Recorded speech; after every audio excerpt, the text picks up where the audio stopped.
अस्सलाम वालेकुम स्टूडेंट्स, मुझे उम्मीद है कि आप खैरियत से होंगे, अच्छे से बायोलॉजी पढ़े होंगे। जी स्टूडेंट्स, मेरा नाम डॉक्टर फातिमा है और मैं आपको वर्ड टू वर्ड लर्निंग में खुशामदीद कहती हूँ। जी स्टूडेंट्स, अब हम चैप्टर नंबर जो रिप्रोडक्टिव सिस्टम हमारा चैप्टर है जो कि 6 बनता है, उसकी एक्सरसाइज स्टार्ट करते हैं।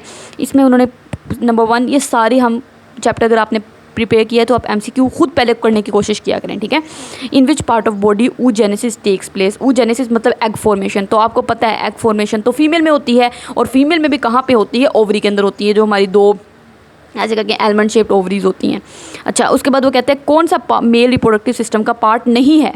यूट्रस। यूट्रस तो फीमेल का पार्ट है ना, जिसको वूम्ब भी कहते हैं, जिसमें जो बच्चा होता है वो ग्रो कर रहा होता है, जो एक छोटा जाइगोट होता है, ठीक है, जो बच्चा होता है वहाँ पे डेवलप कर रहा होता है, तो उसको यूट्रस कहते हैं।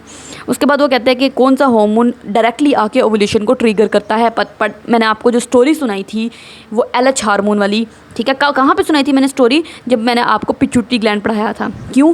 क्योंकि पिट्यूटरी ग्लैंड अगरचे पिछले चैप्टर का टॉपिक है, लेकिन पिछला चैप्टर और ये वाला चैप्टर आपस में लिंक्ड है, तो ये दोनों आपने चैप्टर जिस तरीके से मैंने पढ़ाए हैं उस तरीके से ही देखने हैं, क्योंकि फिर उस तरीके से आपको चीज़ें याद रहेंगी। क्योंकि बात एक ही है, लेकिन उन्होंने मुख्तलिफ जगह पे मुख्तलिफ तरीके से की हुई है, तो फिर इंसान का दिमाग कंफ्यूज हो जाता है, क्या है वहाँ पर ये बात की है, यहाँ पर ये बात की। तो मैंने सारी चीज़ें आपको कंपाइल करके दे दी हैं, ठीक हो गया। मुझे थोड़ा सा टाइम लगे इन चीज़ों को कंपाइल करने में, लेकिन अब आपके लिए आसानी होगी, तो आपने उसी तरीके से करना है जिस तरीके से मैंने ये दोनों चैप्टर्स आपको करवाए हैं।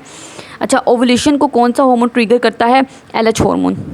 ये मैंने जो स्टोरी बताई थी उसमें आपको बताया था ल्यूटनाइजिंग हार्मोन आएगा तो ओवुलेशन होगी। ओवुलेशन का क्या मतलब है कि जो एग ने रिलीज़ होना है, कहाँ से रिलीज़ होना है? यहाँ से, ओवरी से, इस फेलोपियन ट्यूब के अंदर वो LH हार्मोन आता है, फिर ये काम होता है, ठीक हो गया। अगला वो कह रहा है कि वो कौन सा हार्मोन है जो मेल की सेकेंडरी सेक्सुअल करैक्टरिस्टिक्स देता है, जैसे मर्दों की दाढ़ी मूंछ, मर्दों के भारी आवाज़, उनके मुंह पे दाने बन जाते हैं, उन बड़े मस्कुलर होते हैं, तो ये सारी चीज़ें कौन सा हार्मोन दे रहा है? मेल का एक टेस्टोस्टेरोन हार्मोन होता है, ठीक हो गया।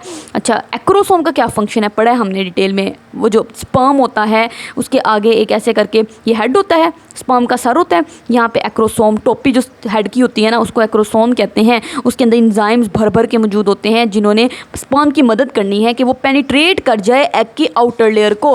मतलब कि ये जो एग है इसके बाहर लेयर्स होती हैं, तो एग की जो बाई वाली लेयर्स है उनके अंदर से स्पर्म ने पेनिट्रेट करना है, घुसना है, तो ये स्पर्म अपने एंजाइम रिलीज़ करेगा यहाँ पे ख़तरनाक।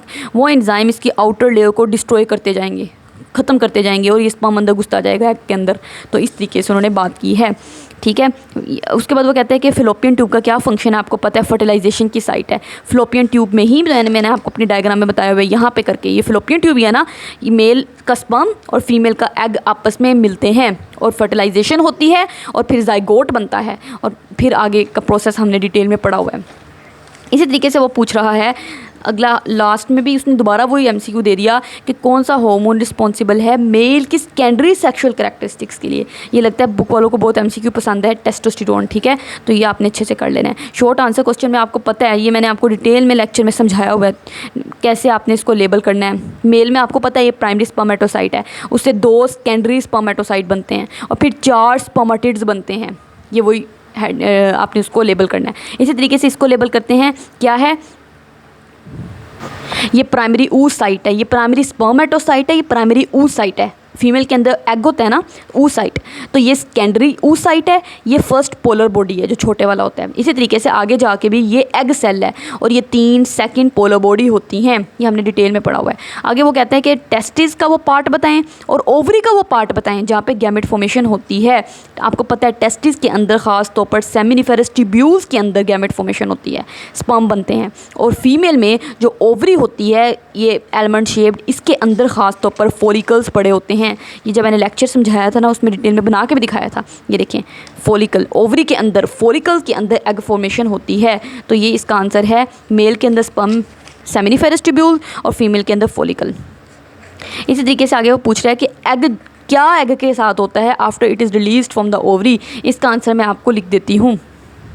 जी स्टूडेंट्स, इसका ये वाला आंसर है कि अगर ये जो स्पर्म होता है आफ्टर ओवुलेशन, ओवुलेशन हो गई, ठीक है, ओवरी से रिलीज़ हो गया, ये आपको पता है, मैं बना के दिखा देती हूँ, यहाँ पे ओवरी होती है, ऐसे करके ओवरी से एग रिलीज़ हुआ, आगे आपको पता है ऐसे करके फ्लोपियन ट्यूब पड़ी होती है, ठीक है। एग जो है ये येलो वाला मैं एग बना देती हूँ, ये जो एग है अब ओवरी से रिलीज़ होकर यहाँ पे आ जाएगा फिलोपियन ट्यूब के अंदर। अब फिलोपियन ट्यूब के अंदर एग आके बैठ गया है, अब डिपेंड करता है स्पर्म पे। अगर तो स्पर्म है यहाँ पे, ठीक है, अगर तो स्पर्म मौजूद है तो फिर ये दोनों आपस में मिल जाएंगे और फर्टिलाइजेशन हो जाएगी और क्या हो जाएगा, एक जाइगोट बन जाएगा और वो जाइगोट एक बच्चे में डेवलप हो जाएगा। लेकिन वो अगर ये स्पर्म मौजूद नहीं है तो ये एग जो है ना, ये आगे जाता है जाता है जाता है। इसी तरीके से फीमेल के अंदर क्या करता है, अगर मैं फीमेल रिप्रोडक्टिव सिस्टम निकाल लूँ ताकि आपको अच्छे से समझ आ जाइए, या अब ये एग यहाँ से जाएगा जाएगा जाएगा जाएगा जाएगा यहाँ पे जाके बैठ जाएगा और फिर यहाँ से ये एग और साथ में ये अंदर वाली थोड़ी, ये यूट्रस जो होता है ना, इसकी लेयर्स होती हैं, ये आप हायर क्लासेस में जाके पढ़ेंगे। इसकी एक अंदर वाली लेयर होती है, वो भी टूट जाएगी और ये एग भी, ये दोनों फिर टूट के बाहर आ जाएंगे बॉडी, फीमेल बॉडी से। कैसे बाहर आ जाएंगे, इस रास्ते से, ठीक है। तो इस प्रोसेस को कहते हैं मेंस्ट्रुएशन। मेंस्ट्रुएशन मतलब जो हर माँ एक फ़ीमेल जिस प्रोसेस से गुज़रती है, ठीक हो गया।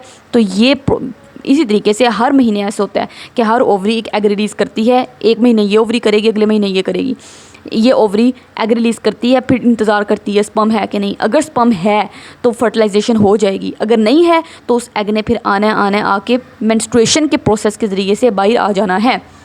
ये बात उसने आपके पूछी हुई है, इसको हम लिख देते हैं। वो कहते हैं ये जो एग होता है ये आपका फ्लोपियन ट्यूब में गया, ठीक है। अगर आगे स्पर्म मौजूद है, इफ़ स्पर्म इज़ प्रेजेंट तो फर्टिलाइजेशन हो जाएगी, बट इफ़ नॉट, अगर स्पर्म मौजूद नहीं है तो यही एग जो है वो डिसइंटीग्रेट कर जाएगा, ख़त्म हो जाएगा और फिर बॉडी से बाहर आ जाएगा, शेड कर जाएगा during the process of menstruation. एक प्रोसेस है जिसको मेंस्ट्रुएशन कहते हैं, ठीक है, जिससे एक फ़ीमेल हर महीने गुजरती है। तो ये बात उसने पूछी हुई है। आगे वो कहता है कि कंपेयर करें स्पर्मेटोजेनेसिस और oogenesis को in term of number of gametes produced. ये तो बात आपको पता ही है ना, हमने पढ़ा हुआ है कि ये प्रोसेस स्पर्मेटोजेनेसिस के, ये oogenesis के। स्पर्मेटोजेनेसिस में क्या होता है, एक प्राइमरी स्पर्मेटोसाइट से 4 फंक्शनल स्पर्म बनते हैं। चारों स्पर्म फंक्शनल है, चारों काम कर रहे हैं। लेकिन फीमेल में एक प्राइमरी oocyte से क्या होता है, सिर्फ एक एग बनता है। बाकी तीनों जो होती हैं पोलर बॉडीज़ होती हैं, वो ख़त्म हो जाती हैं क्योंकि वो छोटी छोटी होती हैं। तो ये फ़र्क है ख़ास तौर पर। तो इसको अगर मैं लिख दूँ आपके लिए, जी स्टूडेंट्स, इसी चीज़ को मैंने आपके लिए लिख दिया है। वो कहता है कि स्पर्मेटोजेनेसिस जो होता है ये ऐसा प्रोसेस है जिसने 4 स्पर्म प्रोड्यूस करने हैं, फंक्शनल स्पर्म, चारों स्पर्म काम कर रहे होते हैं, ठीक है। किससे, एक प्राइमरी स्पर्मेटोसाइट से। ये देखें, एक प्राइमरी स्पर्मेटोसाइट है, उससे 4 फंक्शनल स्पर्म बन रहे हैं। जबकि oogenesis जो फीमेल के अंदर होती है, इसके अंदर सिर्फ एक एग सेल बनता है जो कि फंक्शनल है बस। बाकी जो 3 पोलर बॉडीज़ बनती हैं वो नॉन फंक्शनल होती हैं। किससे, फ्रॉम 1 प्राइमरी oocyte।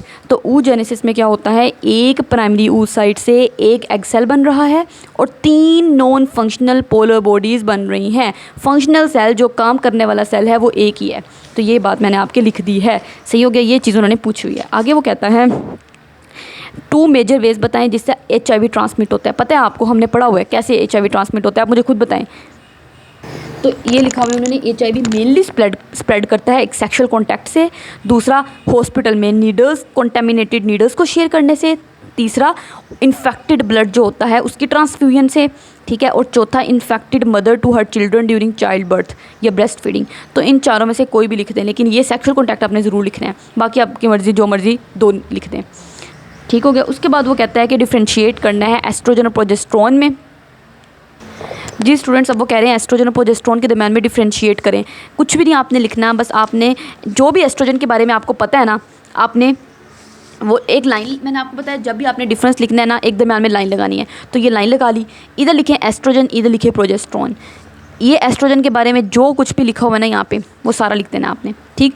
और फिर दूसरी तरफ प्रोजेस्टेरोन के बारे में जो लिखा हुआ है वो लिख देना है बस। ज़्यादा कोई एक्स्ट्रा चीज़ याद करने की ज़रूरत नहीं है, जो चीज़ आपने पहले याद की है उसको ही लिख दें। उसके बाद वो कहता है कि स्पर्मेटोजेनेसिस और oogenesis में क्या डिफरेंस है, वही डिफरेंस आपने लिख देना है, ये वाला, यही चीज़ दोबारा लिख देनी है। स्पर्मेटोजेनेसिस oogenesis, बस अब की बार लाइन लगा के लिखना है, लाइन लगा दें, स्पर्मेटोजेनेसिस इधर लिख दें और इधर oogenesis लिख दें, ठीक हो गया। ये बहुत अच्छा डिफरेंस मैंने आपको लिख के दिखाया है। उसके बाद वो कहता है स्पर्मेटोसाइट और oocyte में क्या डिफरेंस है, ये भी आपने इस तरीके से लिखना है। ये मैं आंसर आपके लिए यहाँ पर लिख देती हूँ। जी स्टूडेंट्स, अगला वो कह रहा है कि आप बताएं स्पर्मेटोसाइट और oocyte में क्या डिफरेंस है। स्पर्मेटोसाइट ना क्या होता है, पहले आपको ये पता होना चाहिए। देखें, ये आपको पता है, ये oocyte है, इस oocyte की वो बात कर रहा है, और स्पर्मेटोसाइट की बात कर रहा है, इस स्पर्मेटोसाइट की बात कर रहा है। इन दोनों में आप मुझे खुद ही बताएं क्या डिफरेंस है। एक तो स्पर्मेटोसाइट टेस्टिस में पाए जाते हैं और ये oocyte जो होते हैं ये ओवरी के अंदर मिलते हैं आपको, फीमेल के अंदर। तो ये बात है, पहला डिफरेंस, ये टेस्टिस के अंदर पाए जाते हैं और जो oocyte होते हैं ये आपको ओवरी के अंदर मिलते हैं, ये बात होगी। दूसरा डिफरेंस क्या है कि स्पर्मेटोसाइट के अंदर मियोसिस होती है और इन्होंने 4 स्पर्म सेल बनाने हैं, oocyte ने भी मियोसिस करनी है। ये मैंने जब आपको टॉपिक पढ़ाया सारे डिटेल में पढ़ाया हुआ है। देखिए मियोसिस चल रही है, बेशक मियोसिस 1 है 2 है, लेकिन है तो मियोसिस ना, मियोसिस चल रही है, तो इसने भी मियोसिस करनी है। इधर भी आपने यही सारा लिख देना है, undergoes meiosis to form 1 egg cell, यहाँ पे सिर्फ 1 एग सेल बनेगा। इसमें तीसरा डिफरेंस भी यही है कि इसने 4 स्पर्म्स बनाने हैं, चारों फंक्शनल स्पर्मेटोसाइट ने। और अगला डिफरेंस क्या है देखें, लेकिन प्राइमरी oocyte, एक प्राइमरी oocyte ने सिर्फ एक एग सेल बनाना है, 3 सेल जो होते हैं वो नॉन फंक्शनल होते हैं, वो ख़त्म हो जाते हैं। तो oocyte ने क्या करना है, सिर्फ एक फंक्शनल एग सेल बनाना है। तो ये डिफरेंस हो गया। इसी तरीके से अगर हम लॉन्ग क्वेश्चन की बात करें, शॉर्ट क्वेश्चन हमारे सारे पूरे हो चुके हैं, लॉन्ग क्वेश्चन सारा मैंने आपको पढ़ाया हुआ है। Role of hormones in male sexual development, role of hormones in female sexual development, ये वाले ये हमने सारा पढ़ा हुआ है डिटेल में। ये वाले role of hormones in male sexual development, सारे हार्मोन मैंने आपको एक स्टोरी की सूरत में सुनाए थे। फीमेल सेक्शुअल डेवलपमेंट के भी सारे हार्मोन्स मैंने आपको स्टोरी की सूरत में सुनाए थे। ठीक हो गया। तो मैं आपसे बाबर रिक्वेस्ट कर रही हूँ, आपने ये दोनों चैप्टर इकट्ठे देखने हैं। अच्छा, प्रोसेस ऑफ स्पर्मेटोजेनेसिस हमने डिटेल में किया हुआ है। कौन सा प्रोसेस है स्पर्मेटोजेनेसिस का? ये वाला, ये सारा प्रोसेस, स्पर्म कैसे बनते हैं, ये इतना। ठीक हो गया। उसके बाद वो कहता है कि आप बताएं major parts of male reproductive system बताएं, और फीमेल रिप्रोडक्टिव सिस्टम के भी जो पार्ट्स हैं उनके फंक्शन बताने हैं। तो ये मैंने डिटेल में आपको सारा करवाया हुआ है, याद है? मेल रिप्रोडक्टिव सिस्टम के सारे पार्ट्स के फंक्शन और इसी तरीके से फीमेल रिप्रोडक्टिव सिस्टम के सारे पार्ट्स के फंक्शन डिटेल में हमने एक एक चीज़, एक एक लफ्ज़ बहुत अच्छे तरीके से पढ़ा हुआ है। आगे लास्ट में वो कहता है कि एड्स को एक्सप्लेन करें कि एक सेक्शुअली ट्रांसमिटेड डिजीज़ की एग्जाम्पल है। बिल्कुल हमने सारा एड्स को अच्छे से पढ़ा हुआ है, तो आपने सारा एड्स के बारे में लिख देना है, क्योंकि उन्होंने कहा एक्सप्लेन करें, तो सिम्टम, साइंस, ट्रीटमेंट, कोज, हर चीज़ लिख देनी है। ठीक हो गया। इस तरीके से चैप्टर हमारा इख्तिताम को पहुंचता है। उम्मीद है कि आपको अच्छे से समझ आई होगी। अगले लेक्चर में आपसे मुलाकात होगी, तब तक के लिए अल्लाह हाफिज़।